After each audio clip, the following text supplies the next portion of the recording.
என் நெஞ்சில் குடியிருக்கும்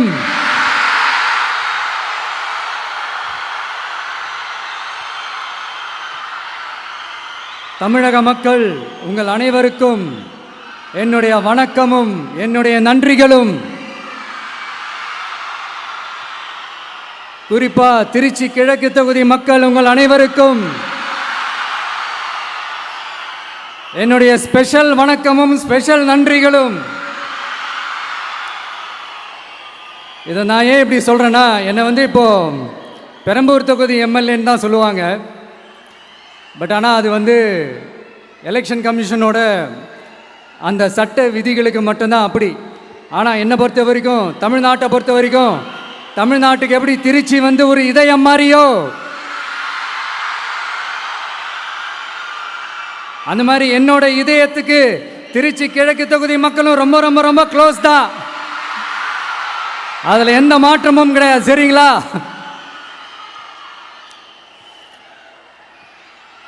ஆட்சிக்கு சில வாரங்கள் கூட ஆகலை. 6 மாதம் அமைதியாக இருப்போம்னு சொன்னவங்களாம் 6 நாள் கூட அமைதியாக இருக்க முடியல. ஆட்சிக்கு 1/2 மணி நேரத்திலே ஆரம்பிச்சிட்டாங்க. பாவம், ஒரு கல்யாண வீட்டிலலாம் போய் புலம்பிட்டு இருக்காங்க.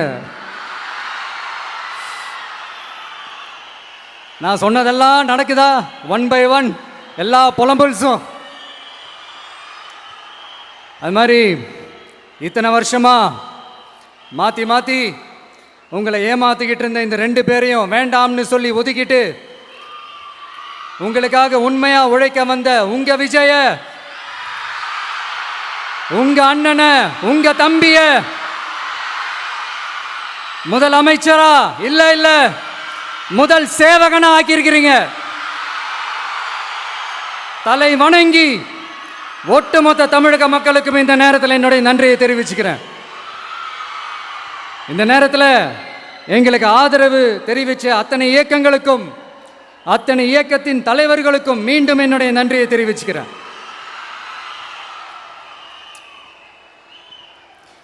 புரட்சி தலைவர் எம்ஜிஆர் அவர்களுடைய முதல் தேர்தலில் கூட இந்த அளவுக்கு ஒரு ஓட் பர்சன்டேஜ் வாங்கலை அப்படின்ட்டு நிறைய பேர் சொன்னாங்க.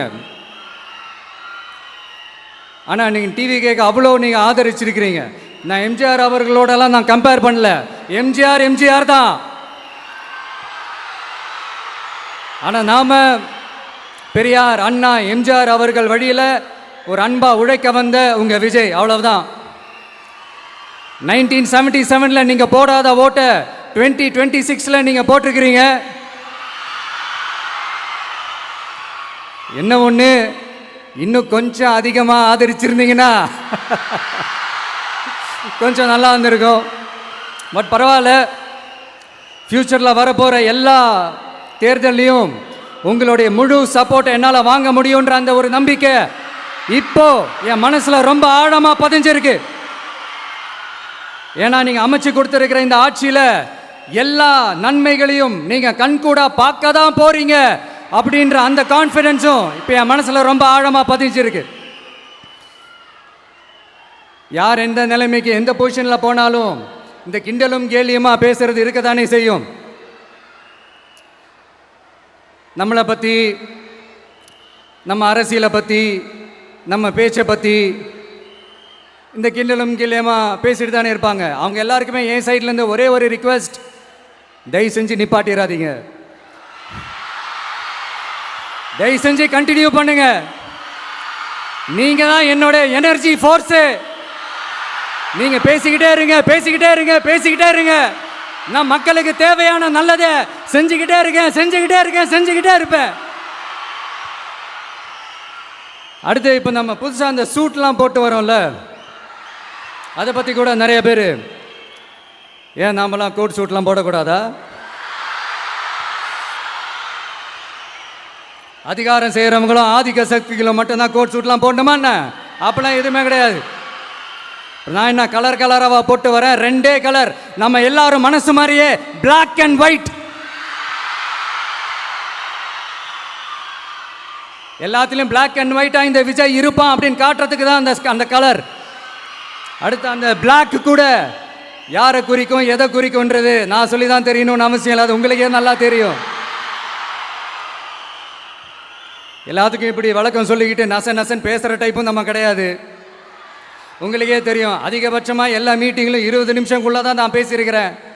அதனால் இப்போ மக்கள் என்கிட்ட என்ன சொல்கிறாங்க அப்படின்னா, இந்தப்பா விஜய், நீ எங்களுக்காக உழைக்கிறதுக்காக வந்திருக்கிற, அந்த வேலையை மட்டும் பாரு, உன்னை பற்றி பேசுகிறவங்கள நாங்கள் பார்த்துக்கிறோம்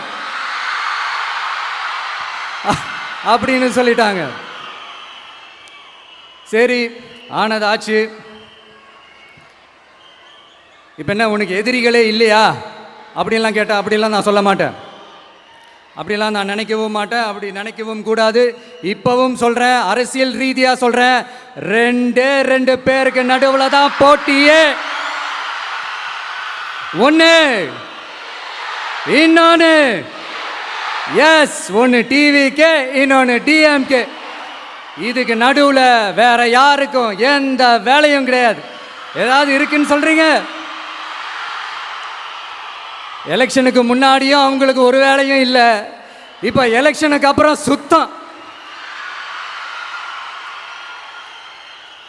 ஆனால் இந்த திமுகவும் மற்றும் பலரும் ஒன்றா சேர்ந்துக்கிட்டு இந்த விஜயோட ஆட்சி வந்துடக்கூடாதுன்னு சொல்லி ஒரு கூத்து ஒன்று பண்ணாங்களே, அந்த கடைசி 5 நாள், அடாடாடாடாடா, நமக்கெல்லாம் ஓஹோ இப்படியெல்லாம் கூட நடக்குமோ என்ன கூத்துங்கிறீங்க. ஆனால் ஃப்யூச்சர் என்னவா இருக்குன்றதை மட்டும் இப்போ நான் சொல்கிறேன். உங்களுக்காக உண்மையாக உழைக்க வந்த இந்த விஜயா, இல்லை இந்த விஜயோட ஆட்சி அமைஞ்சிடக்கூடாதுன்னு தடுக்க நினைச்ச ஸ்டாலின் சாரா, அவ்வளவுதான். இதுக்கு நடுவில் வேற யாரும் எந்த அல்லு சில்லும் உள்ள வந்து நம்மளை தடுக்கிறதோ எதிர்க்கிறதோ ஏதாவது பண்ணாங்கன்னா நிர்வாகம் அதுக்கு பொறுப்பில்லை ராஜா, நிர்வாகம் அதுக்கு பொறுப்பில்லை. ரிசல்ட் என்னவா வரும்ன்றது அது உங்களுக்கே நல்லா தெரியும். நம்மளை ஏளனமா பேசுறதா நினைச்சு அவங்களுக்கு ஆப்பு வச்சுக்கிறாங்க. திமுக நம்மளை தடுக்க, திமுக நம்மளை எதிர்க்க, திமுக நம்மளை அவமானப்படுத்த அத்தனையும் நமக்கு நன்மையே.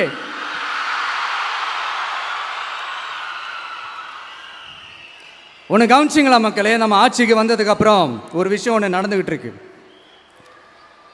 இது இந்த ஜென்சி தலைமுறையை அட்ராக்ட் பண்ணுறதுக்காக இங்கிலீஷ் தமிழ் கலந்த அறிக்கை, அது சொல்ல வந்த நினச்சிங்களா? அந்த காமெடியெல்லாம் கிடையாது. அடுத்து இந்த ரியாலிட்டியை மறந்துட்டு இந்த ரீல்ஸ் போடுறது, அது சொல்ல வந்தீங்களா? அந்த காமெடியும் கிடையாது. இது சீரியஸாக ஒரு விஷயம் நடந்துக்கிட்டு இருக்கு. முன்னெல்லாம் சட்டசபையில் யார் பேசுனா நமக்கு என்ன, யார் அடிச்சுக்கிட்டா நமக்கு என்னன்னு இருந்த கூட்டம்லாம் இப்போ சட்டசபையில் என்ன நடக்குது, என்ன பேசிக்கிறாங்கன்றது ரொம்ப உன்னிப்பாக கவனிக்கிறாங்க. கவனிச்சிங்களா? திமுக ஸ்டைல்லையே சொல்லணும்னா ரீல்ஸ் போட்ட கூட்டம்லாம் இப்போ நியூஸ் பார்த்துக்கிட்டு இருக்கிறாங்க. அதில் நமக்கு சந்தோஷம்தான், பெருமை தான். நம்மளுடைய யங்ஸ்டர்ஸ், நம்ம பெண்கள் எல்லாம் அந்த அரசியல் என்னன்னு தெரிஞ்சுக்கணும், அந்த அரசியல் என்னன்னு புரிஞ்சுக்கணும்னு அப்படி ஒரு விழிப்புணர்வு ஏற்பட்டிருக்கு. அதில் எங்களுக்கு சந்தோஷம்தான். இதெல்லாம் யாரால நடந்திருக்கின்றது நான் சொல்லி தான் உங்களுக்கு தெரியணும்னு அவசியம் இல்லை, அது உங்களுக்கே நல்லா தெரியும். இப்படிப்பட்ட நம்ம தெய்வங்களை, இப்படிப்பட்ட நம்ம மக்களை தற்குறின்றது இன்னமும் சொல்லிக்கிட்டு இருக்கிறாங்க. நான் காஞ்சிபுரத்தில் சொன்னதை தான் இங்கே நான் திரும்பவும் ரிப்பீட் பண்ணுறேன். நீங்கள் தற்குறின்னு சொன்னீங்களே, அவங்க தான் உங்களோட அரசியல் வாழ்க்கையே ஒரு கேள்விக்குறி ஆக்கியிருக்கிறாங்க. கேள்விக்குறி ஆக்கிட்டாங்க, இன்னமும் ஆக்க போறாங்க. அன்னைக்கு நான் சொன்னப்போ சிரிச்சவங்களாம் இன்னைக்கு என்ன பண்ண போறாங்களோ. உண்மையை சொன்னாதான் அந்த கூட்டத்துக்கு கசக்குமே. உண்மையிலே நீங்க மக்கள் மனசை புரிஞ்சு வச்சிருந்தீங்கன்னா நீங்க இப்படி மக்களை தப்பாவே பேசியிருக்க மாட்டீங்க. அது என்ன, அப்புறம் அரசியல் புரிதல் இல்லாம மக்கள் நமக்கு ஓட்டு போட்டுட்டாங்களாம். இந்த கவர்ச்சியில மயங்கி மக்கள் நமக்கு ஓட்டு போட்டுட்டாங்களா? நான் என்ன, சரி விடுங்க.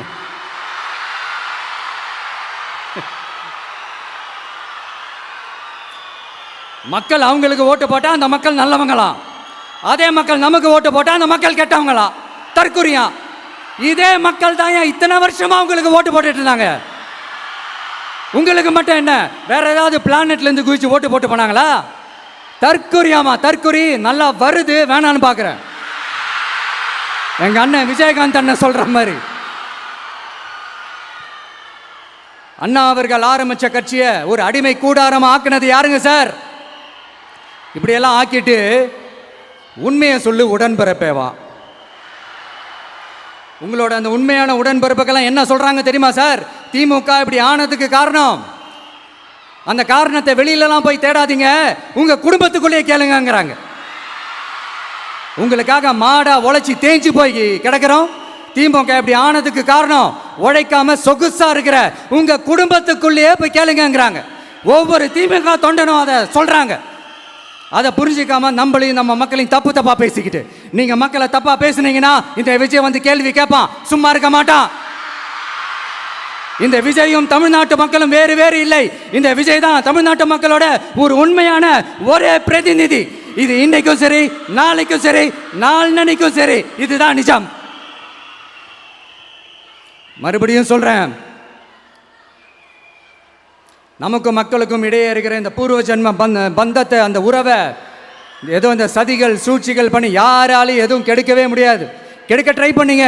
நம்ம ஆட்சிக்கெல்லாம் வரதுக்கு முன்னாடி என்ன சதிகள், என்ன சூழ்ச்சிகள், என்னென்னலாம் பண்ணி எப்படியெல்லாம் தடுத்துடலான்னு. ஆனால் இப்போ ஆட்சிக்கு வந்த இந்த சாமானிய மக்கள் ஆட்சியை நீங்கள் இந்த எதிர்கட்சியாக இருக்கும் போது ஒன்று யூஸ் பண்ணுவீங்களே, இந்த பழைய டெக்னிக்கு, அதெல்லாம் யூஸ் பண்ணி நம்மளையும் மக்களையும் பிரிச்சலாம்னு நினச்சிங்கன்னா அது ஒரு காலம் நடக்காது. மக்கள்லாம் ரொம்ப தெளிவாயிட்டாங்க சார், ரொம்ப தெளிவாயிட்டாங்க. அதனால ஒரு ஆக்கப்பூர்வமான ஒரு எதிர்கட்சியை செயல்பட்டு மக்கள் மனசை வெல்ல பாருங்க. இந்த கடைசி லாஸ்ட் 1 மந்த்தா நடந்த ஒரு சில விஷயங்கள் உங்ககிட்ட நான் ஷேர் பண்ணணும்னு ஆசைப்படுறேன்.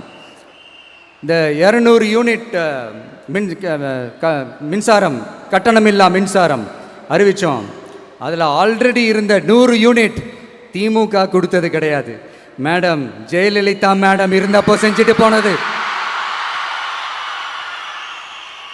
ஸ்டாலின் சார் பதவி போன அந்த கடுப்பில் அறிக்கையா விட்டு தள்ளிக்கிட்டு இருக்கிறாரு. என்ன பண்ணீங்க உங்களுடைய ஆட்சியில்? மக்கள் பணத்தை, டாஸ்மாக்லேருந்து அடித்த அந்த பணத்தை, ஊழல் செஞ்ச அந்த ஃபைலை க்ளோஸ் பண்ணுறதுக்கு அலைஞ்சிங்க. ஆனால் இந்த விஜய் மக்களுக்கு தொந்தரவாக இருக்கிற அதே டாஸ்மாகை க்ளோஸ் பண்ணா. விவசாயிகளோட அந்த கடனை தள்ளுபடி மேக்சிமம் இந்த 1 மந்த்ல என்ன செய்ய முடியுமோ அதை செஞ்சான்.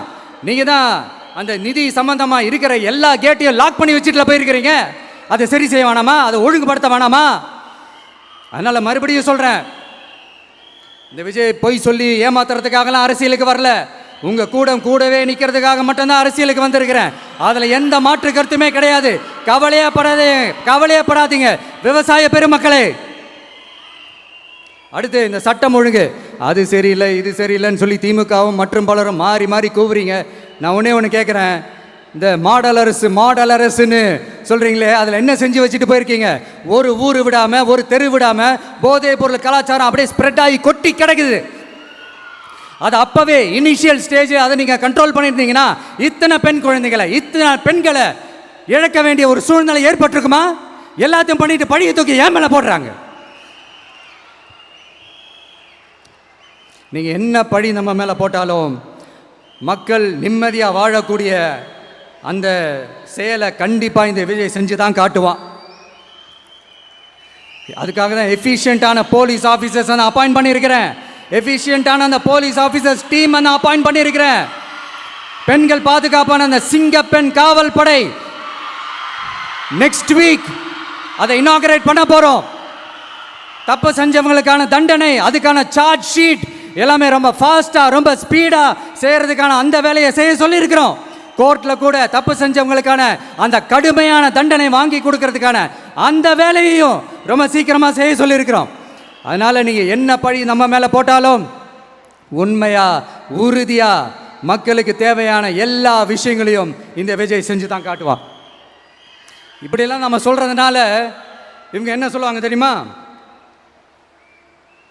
அவங்க தான் ஆட்சியிலே இல்லையே, அப்புறம் ஏங்க அவங்கள குறை சொல்கிறீங்க அப்படின்னு கேட்பாங்க. வேரில் வெந்நியை ஊற்றிட்டு போனவங்கள வெளிச்சம் போட்டு காட்டாமல் பின்ன வேற என்ன சொல்லுவாங்க? இதெல்லாம் மக்கள்கிட்ட நம்ம தெளிவாக எடுத்து சொல்லணும் இல்லையா? அதுக்காக தான் இதெல்லாம் சொல்லிகிட்டு இருக்கிறேன். நம்ம மக்களுக்காக இவ்வளோ வேலை பார்க்குறோம், ஆனால் இவங்க அதையெல்லாம் விட்டுட்டு குதிரை பேரம் பண்ணுறாரு, அது பண்ணுறாரு, இது பண்ணுறாருன்னு சொல்லிட்டு தப்பாக கதையெல்லாம் அடித்து விட்டுக்கிட்டு இந்த தீய சக்தியும் தீந்து போன சக்தியும் அதாங்க திமுகவும் மற்றும் பலரும் ஒன்றா சேர்ந்துக்கிட்டு திருட்டுத்தனமா யாருக்கும் தெரியாம ஒரு ஓரமா மூலையில உட்கார்ந்துட்டு பேரம் பேசி கூட்டு சேர்ந்து ஆட்சி அமைச்சு கொள்ளையடிக்க திட்டம் போட்டாங்க. அது ஏன் தெரியுமா? உங்களோட இந்த டிவிக்கு ஆட்சி அமைஞ்சா அவங்க பொழப்பே போயிடும். அந்த கொள்ளையடிக்கிறது, லஞ்சம், ஊழல் எல்லாமே கத்தம் கத்தம். அதான் இந்த காரணம். அடுத்து ஸ்டாலின் சார், திமுக வந்து இப்போ தீய சக்தி மட்டும் இல்ல, மக்களை விட்டு ரொம்ப தூரமா போன தூர சக்தி,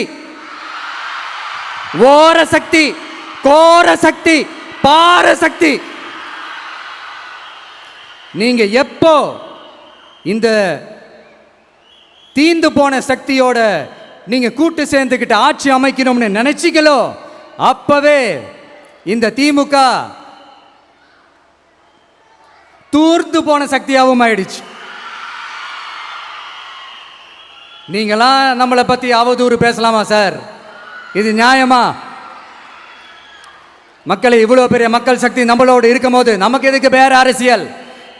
எலெக்ஷன்ல 50-60 வருஷமா இருந்த சாதிய உடைச்சிருக்கிறோம், மதத்தை உடைச்சிருக்கிறோம், காசு கொடுத்து ஓட்டு வாங்கிறத உடைச்சிருக்கிறோம்.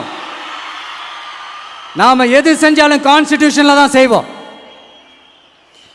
நாம சிங்கிள் மெஜாரிட்டி வாங்கி இருந்தாலும் நம்மளை நம்பி முறையா கூட்டணியில கட்சியில ஆதரிக்க வர்றவங்களை அரவணைச்சு தான் இருப்போம். நான் இப்பவும் மீண்டும் டிக்ளேர் பண்றேன், டிவிகே ஆட்சி எந்த பாகுபாடும் இல்லாம எல்லாருக்குமான ஒரு ஆட்சியா தான் இருக்கும். அதுல எந்த மாற்றமும் கிடையாது. ஸ்டாலின் சார் மாதிரி ஊசலாட்டம் இருக்கவே இருக்காது. மதச்சார்பற்ற கொள்கையில சமரசமே இல்லை. மாநில உரிமைகள்ல விட்டு கொடுக்கவே மாட்டோம். நதி நீர் உரிமைகளை விட்டு கொடுக்கவே மாட்டோம். சமூக நீதி, சம நீதிய, சமத்துவ நீதிய ஒரு நாளும் விட்டு கொடுக்கவே மாட்டோம். அதனால திருச்சி கிழக்கு தொகுதி மக்களே, தமிழ்நாட்டில் இருக்கிற 234 தொகுதியும் நம்ம தொகுதி தான். அதுல எந்த கட்சி ஜெயிச்சிருந்தாலும் அது நம்ம தொகுதி தான். பெரம்பூரா இருக்கட்டும், திருச்சி கிழக்கா இருக்கட்டும், எனக்கு 2 கண்கள் மாதிரி. அதுலயும் திருச்சி கிழக்கு என் செல்ல புள்ள மாதிரி. அதனால வரப்போற இடைத்தேர்தல்ல உங்க வீட்டில் இருக்கிற ஒருத்தரை தான் வேட்பாளராக நிக்க வைக்க போறோம். நீங்க எப்படி இந்த விஜய்க்கு ஆதரவு கொடுத்து ஓட்டு போட்டு ஜெயிக்க வச்சீங்களோ அதே மாதிரி வரப்போற இடைத்தேர்தல்ல உங்களுடைய அந்த வேட்பாளரையும் ஜெயிக்க வைப்பீங்கன்ற அந்த ஒரு நம்பிக்கை நான் முழுமையாக தான் நம்புறேன். உங்களுக்காக உழைக்க வந்திருக்கிறேன். உங்களுக்காக எல்லா விஷயத்தையும் நான் பார்த்து செய்வேன். ஊழல் இல்லாத, லஞ்சம் இல்லாத ஒரு ஆட்சியை நான் கொடுப்பேன். I understand. ஒரே நாள் அது நடக்காததான், ஒரு மேஜிக் இல்லை. பட் ஒரு நாள் அதை நான் நடக்க வைப்பேன். எனக்கு இப்போ வேற எந்த வேலையும் இல்லை உங்களுக்காக உழைக்கிறத தவிர. என் கடன் இனி என் மக்களுக்கு பணி செய்து கிடைப்பதே. மீண்டும் என்னை ஜெயிக்க வச்ச தமிழக மக்களுக்கும் திருச்சி கிழக்கு தொகுதி மக்களுக்கும் மீண்டும் என்னுடைய நன்றியை தெரிவிச்சுக்கிட்டு கான்ஃபிடென்ட்டா இருங்க, நல்லதே நடக்கும், வெற்றி நிச்சயம். மீண்டும் சந்திக்கும் வரை நன்றி, வணக்கம்.